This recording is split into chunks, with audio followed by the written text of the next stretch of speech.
दुनिया। हज़रत अब्दुल्लाह बिन मसूद रज़ियल्लाहु ताला का इरशाद है कि हर शख्स अपने घर में चंद रोज़ा मेहमान है। हज़रत अब्दुल्लाह बिन मसूद रज़ियल्लाहु ताला, a famous companion, he says that every person is a guest for a few days in his own house. और उसका माल और मता मांगी हुई चीज़ है. And the wealth and the furniture and all the material things that he has is all those things that's just with him for a little while. मेहमान को बहरहाल चंद दिन में अपने घर यानी आखिरत को चला जाना है. The guest himself, we're guests in our own house. We're only here for a little while, for a few days. At the end of the day, he will have to go to his permanent abode, which is the akhirat. और मांगी हुई चीज़ बहरहाल वापस होने वाली. And those things that he's taken as that he's borrowed, he'll have to return it. हज़रत राबिया बसरिया रहमतुल्लाह अलैह एक मजमा में तशरीफ रखती थी. हज़रत राबिया बसरिया रहमतुल्लाह अलैह, very famous wali of Allah Almighty, she came in the gathering. लोग कुछ दुनिया की बुराई कर रहे थे. People were speaking ill of the dunya. वो कहने लगी, she said, कि इसका जिक्र बुराई से भी ना करो. She said that do not mention the dunya in an evil way. Don't even speak bad about it. इसके जिक्र करने से ये मालूम होता है कि इसकी तुम्हारे दिलों में वक़्त है. Why? Don't even mention it in a negative way. Why? Because by mentioning it, it means that you have some value for this dunya in your hearts. अगर ये ना होती तो उसका बार बार जिक्र भी जुबान पर ना आता. If this was not the case, then you would have mentioned it repeatedly. Then पाखाना की गंदगी और बुराई का बार बार कौन जिक्र करता है? यानी who is that mentions excretion and the wickedness of excretion, or how disgusting it is repeatedly. The fact that you repeatedly mention it, even in a negative way, means that there's some sort of importance in your heart regarding the dunya. Hazrat Luqman alayhi salam की अपने बेटे की वसीयत है. Hazrat Luqman alayhi salam, the famous Hakim, he used to advise his son कि अपनी दुनिया को दीन के बदले में बेच दो. That sell your dunya in exchange of your deen. यानी give preference to the deen over the dunya. दोनों जहां में नफ़ा मिलेगा और दीन को दुनिया के बदले में न बेचो, दोनों जहां में खसारा रहेगा. He says that sell your dunya for your deen, in exchange for your deen. You shall receive benefit in both worlds, in this world and the hereafter. And do not sell your deen in exchange for your dunya. दोनों जहां में खसारा रहेगा. You'll be at loss in both worlds.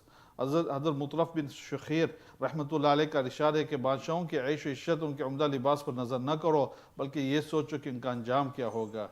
हज़रत मुतरफ बिन शुखैर रहमतुल्लाह अलैह says that don't look at the pomp and the splendor and the luxury of the kings, और उनके उम्दा लिबास पर नज़र न करो. Don't look at the expensive clothing that they're wearing, rather look at the outcome. What was the outcome at that time? And we just had an incident recently,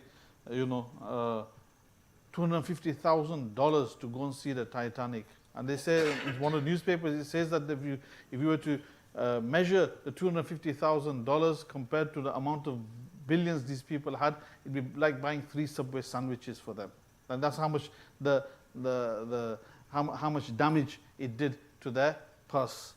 But then, don't look at how much money they've got, but look at what the outcome is. That wherever death is, even if your death has been written at the bottom of the ocean, you'll have to get there sooner or later, somehow or the other. Even if it costs you $250,000 to get there, death is going to come there.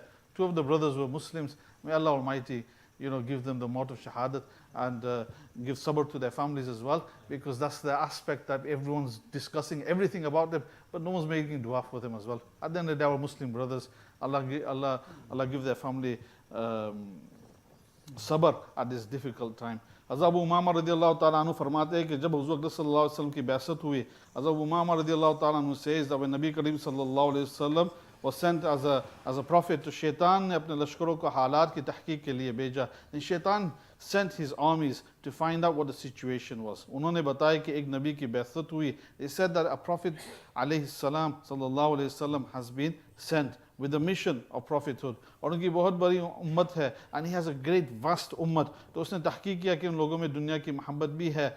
Then they investigated further and they found out that these people also have the love of dunya inside them. उन्होंने कहा कि हाँ है, do they have the love of dunya inside them? So they replied, yes, the love of dunya is there. शैतान ने कहा, शैतान said कि फिर मुझे उसका रंज नहीं. Then शैतान said, I have no worry over these people, कि वो बुत परस्ती न करे. It doesn't matter if they don't do बुत परस्ती, यानी they idol worshipping. मैं 3 चीज़ों पर मुसल्लत कर दूंगा.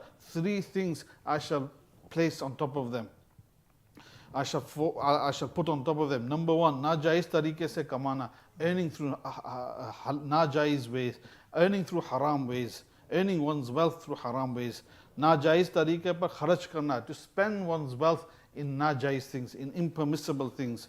Either the thing that you're spending is something that's completely haram, or you're spending frivolously in things that you shouldn't be spending like that. Or jahan kharach ka waqi mahal ho, usme kharach na karna, and to not spend in those places or those occasions where a person should actually spend. As Ali radiallahu ta'ala ke irshad hai ki dunya ke halal ka hisab hai. As Ali radiallahu ta'ala says कि दुनिया के हलाल का हिसाब है. That is, there is accounting that a person has to give. When the taxman sends his letter at the end of the year, you need to file your tax. Everyone starts getting worried. Hairs turn white at times. Yeah, but we don't think that the taxman is going to take hisab for our things as well. Dunya ke halal ka bhi hisab hai, that the thing that's halal in the dunya, a person has to do hisab and give an account for this. Uske haram mein azab hai, and when it comes to the haram, a person, there's azab and punishment from Allah Almighty in those things. Azam Malik bin Dinar rahmatullah ka irshad ke is jadugar se bachte raho. Ye ulama ke dilon par bhi jadoo kar deti hai. Regarding the dunya, Hazrat Malik bin Dinar rahmatullah alayhi says that is jadugar, this magician, safeguard yourselves from it. Why? Because it even plays and it enchants the hearts of the ulama as well. As Abu Sulaiman Darani rahmatullah फरमाते हैं कि जिस दिल में आखिरत होती है, दुनिया उससे झगड़ा करती रहती है. As Abu Sulaiman Darani rahmatullah says कि the person whose heart, the heart is in which there is akhirat, any love of akhirat and the importance of akhirat, dunya usse jagda karti rehti hai. The dunya keeps arguing with this heart, with this individual. Us dil par qabza karne ki koshish karti rehti hai. It tries to capture, ensnare and enslave this heart at all times. It tries to capture it. Or jis dil mein dunya hoti hai and the heart within which there is dunya, akhir usse muzahamat nahi karte, then the akhir doesn't even bother with it. It leaves it alone. इसलिए कि आखिरत करीम है. Why? Because आखिरत is noble. वो दूसरे के घर पर कब्जा करना नहीं चाहती. It doesn't try and take control of the house of another person. और दुनिया कमीनी है, whereas the dunya itself is something wretched. वो हर एक के घर पर ज़बरदस्ती कब्जा करना चाहती है. It tries to take over the house of another person straight away. It tries to take over the house of another person. Malik bin Dinar rahmatullah alayh कहते हैं कि तू जिस कदर दुनिया का गम करेगा, इतना ही आखिर का गम तेरे दिल से निकल जाएगा. Malik bin Dinar rahmatullah alayhi says that the amount of sorrow that you have for the dunya,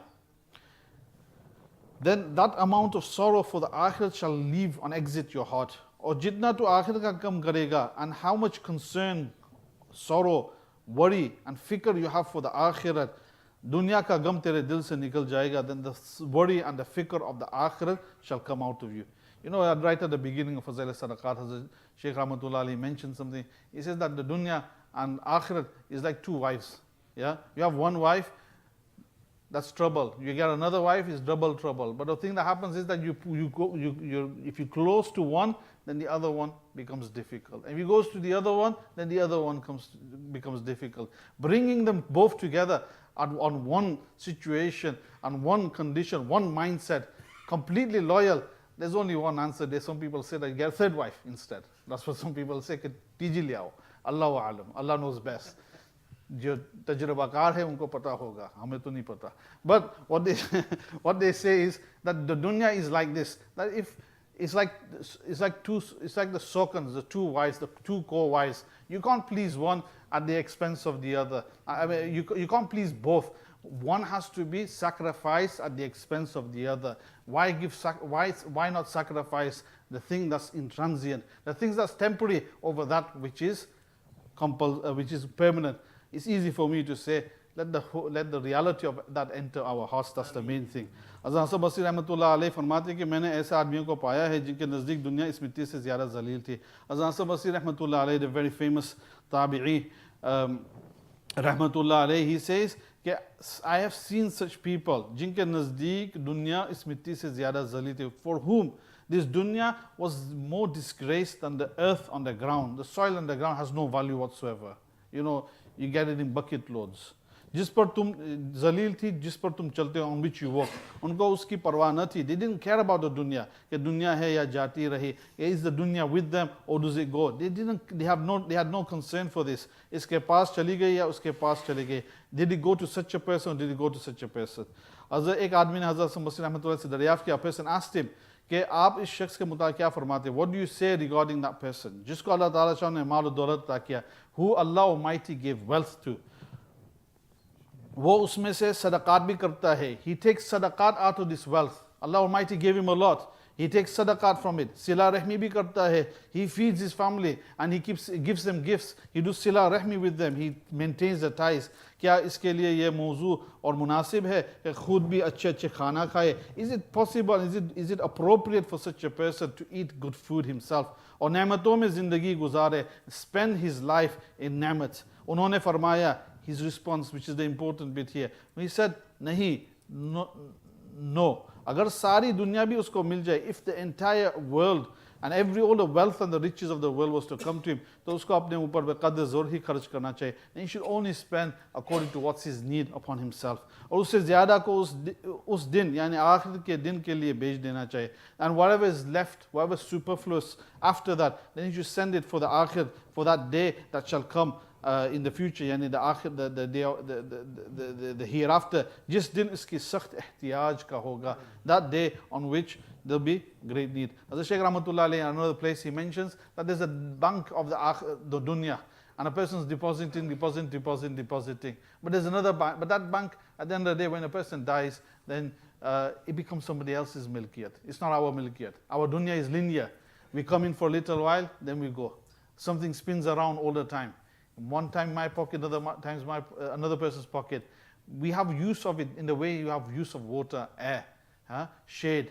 You have use of it for a little while in the dunya. But once you leave the dunya, then that thing is no use, and that's dunya. And as soon as you leave, it becomes somebody else's. And as Shaykh Rahmatullah says, that instead of depositing in the bank of the dunya, deposit in the bank of the akhirat, where it shall definitely come in use. Allah Almighty says in the Quran Kareem, wal fajr wal layalin ashr wal shafi'i wal watr, that He swears by a certain number of things. I'm sure Maulana Talhasab a few days ago he mentioned this. He swears by the fajr, by the dawn. He then swears by the 10 nights. Wal fajr wal layalin, the 10 nights, which are these days that are going past. And then was shafi'i wal watr, and he swears by the shaf, by the even and the odd. Some of the Mufassirin, Allama Qurtubi rahmatullah alayhi, he says that the even and the odd refers to the 9th and the 10th. The 10th and the 9th days of Zil Hajjah. This is the importance of these particular days. These are the days within which some of us were fortunate to be able, that our lottery was accepted and we were able to go to Hajj and go there on a journey of love, on a journey of showing love. When you look at the whole ayyam of Hajj, from Mina to Arafah, then to Muzdalifah, then back to Mina, and then throwing stones. Hazrat Shaykh Rahmatullah alayhi in Fazail Hajj, he mentions that this is an exhibition of love itself to Allah Almighty. That you run dressed the same, hair disheveled, not bathed for so many days. Our condition is like this, and then you're running from one place to another in a small period of time, in a small place, exhibiting that love. But those people that were lucky, they were able to go. Some of us, unfortunately, weren't able to go. But we're still here. Azam Allama Abdul Hayy Laknawi rahmatullah alayhi in his Lataif al-Mustahsana fi Jam' al-Khutub al-Minbari, I think it is, he mentions inside there, Maulana might have read it a few days ago, last week or something possibly, maybe today.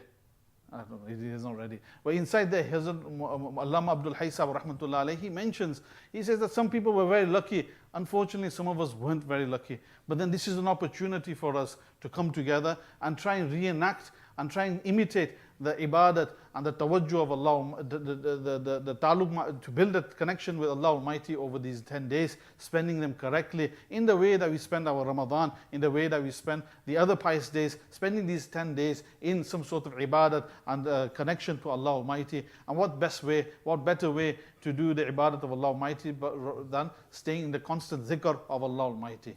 He says he says inside the hadith that when a person dies, and he goes into Jannah, then he'll spend time thinking that I wish he spent his entire time doing zikr of Allah Almighty. And for that reason, we have a little gathering here every Friday to do the zikr of Allah Almighty, where we do the zikr of La ilaha illallah, the zikr of illallah, and the zikr of Allah. And inshallah, for the next 5-10 minutes, we'll do a bit of zikr, then we'll go back onto Maulana's program, inshallah.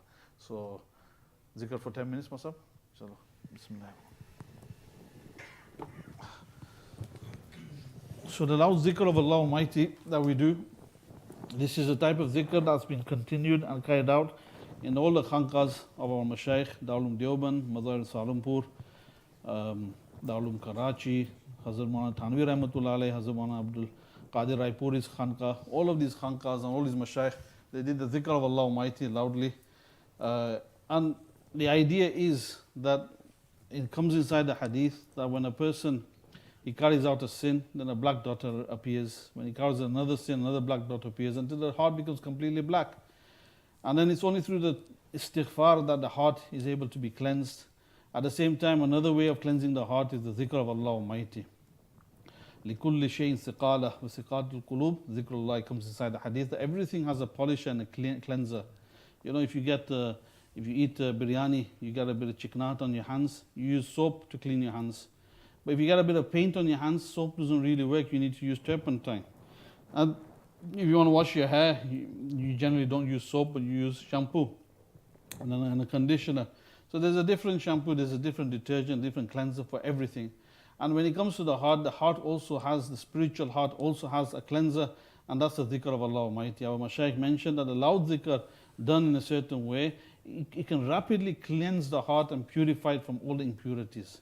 And this zikr that we do, there's a couple of different types of zikr. They say that the Mashaykh say there's 3 types of zikr.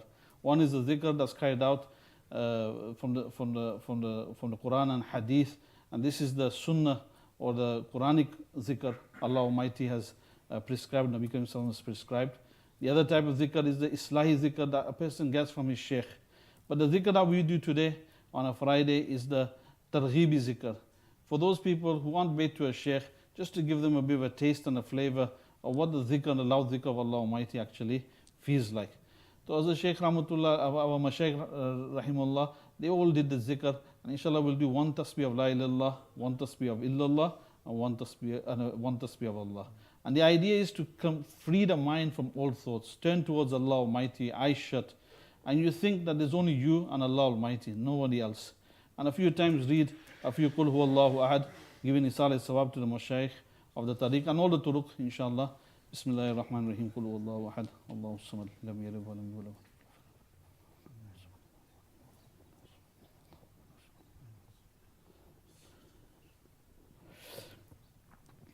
La ilaha illallah Muhammadur Rasulullah sallallahu alayhi wa sallam.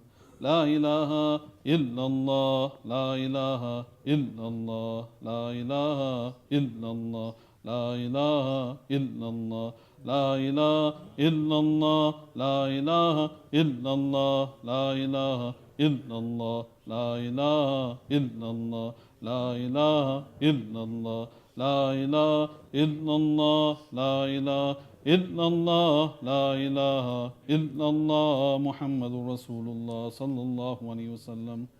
La ilaha illallah, la ilaha illallah, la ilaha illallah, la ilaha illallah, la ilaha illallah, la ilaha illallah, la ilaha illallah, la ilaha illallah, la ilaha illallah, la ilaha illallah, la ilaha illallah, la ilaha illallah, la ilaha illallah, la ilaha illallah Muhammadur Rasulullah sallallahu alayhi wa sallam. La ilaha illallah, la ilaha illallah, la ilaha illallah, la ilaha illallah, la ilaha illallah, la ilaha illallah, la ilaha illallah, la ilaha illallah, la ilaha illallah,